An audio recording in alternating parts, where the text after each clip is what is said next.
Good morning, everyone. So today, my partner and I are going to talk about something that affects every business. It is about how technology helps auditors check company spending or expenditure cycle. We're Muhammad Azka and Syabina Maharini, and we'll be exploring how modern tools make auditing faster, more accurate, and much more reliable. You may go next.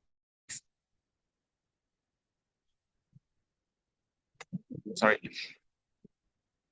Okay, so first of all, we're going to be talking about the role of technology in company expenditure. First of all, there would be transaction where technology helps companies record and process transactions faster. And it also helps for data management and accurate decisions where it supports better data storage and reporting. And it also helps in making business decisions more. Then we're going to be talking technology in the expenditure cycle. What exactly is expenditure cycle?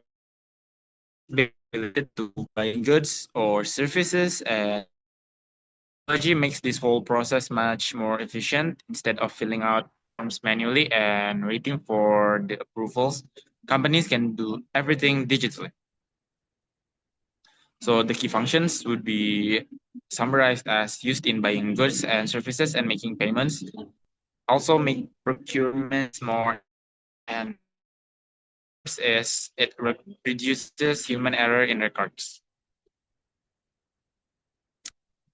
Next, we're going to be talking about ERP and automation, where there are integrated system that we call as ERP or enterprise retail process systems that connects departments. For example, purchasing, inventory, and accounting departments are connected to a software.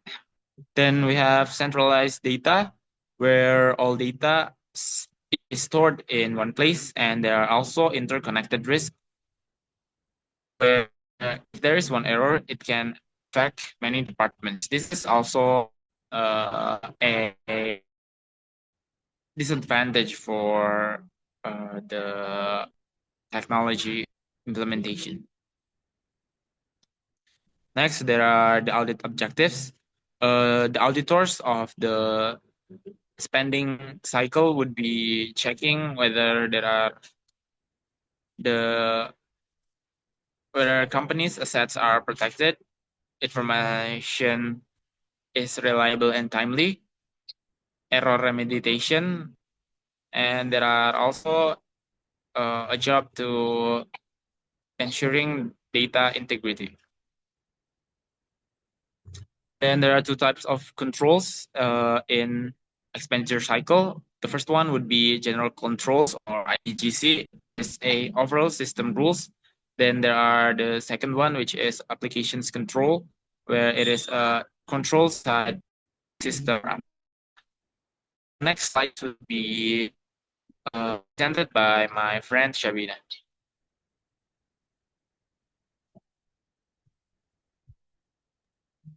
So now let's move on to application controls. Basically, these are the controls that work inside each application or system. So there are three main types. The first one is input controls, which make sure the data entered is correct and complete. For example, the system might reject a missing supplier ID. The second one is the processing controls, which make sure calculations and matching are correct, like comparing the purchase order, invoice, and receiving report. And lastly, we have the output controls, which ensure that the final reports are accurate before being used for decisions. You may go next, please.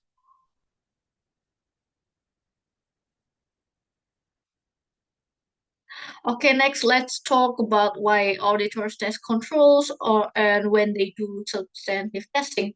So when auditors test controls, the goal is to see whether the internal controls are working properly. If the controls are proven to be strong, auditors can do less detailed testing later. But if the controls are weak or unreliable, they'll have to do more testing. Now substantive testing is used when the controls are not strong enough. So this focuses directly on real transactions, checking whether purchases and payments are valid, recorded correctly, and free from fraud or error. You may go next, please.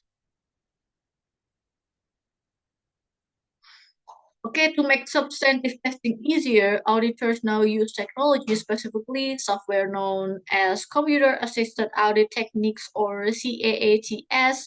Examples include ACL, IDEA, or even Excel for smaller firms. These tools help auditors first identify duplicate payments, second reconcile ledgers to check for consistency, third is detect anomalies like unusually large or frequent transactions, and verify who actually authorized or posted each transaction. So using CAATs makes the audit process much faster, more efficient, and more reliable. We may go next, please.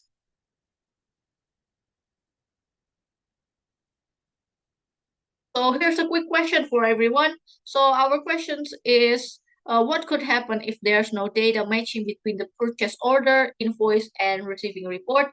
So basically, with that is our overall our question. Next.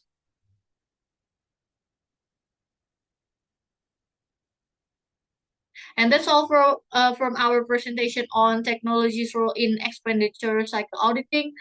Thank you for listening. We hope this helps you understand how technology not only speeds up auditing but also improves accuracy and control reliability. See you next time. Bye.